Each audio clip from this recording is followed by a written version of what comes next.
Good morning! Ito po ang aking breakfast for today. Ayan. Crab stick ko. Tapos yung bihon. At yung aking sunny side up na lumubog na yung pulaw. Ayan. At yung aking kape. Kakakulo lang ho nito. Tubig. Ayan.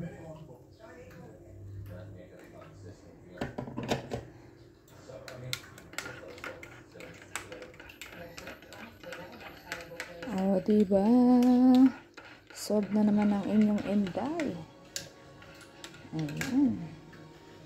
Namiss ko ho itong crab stick. Kaya, picturean muna natin.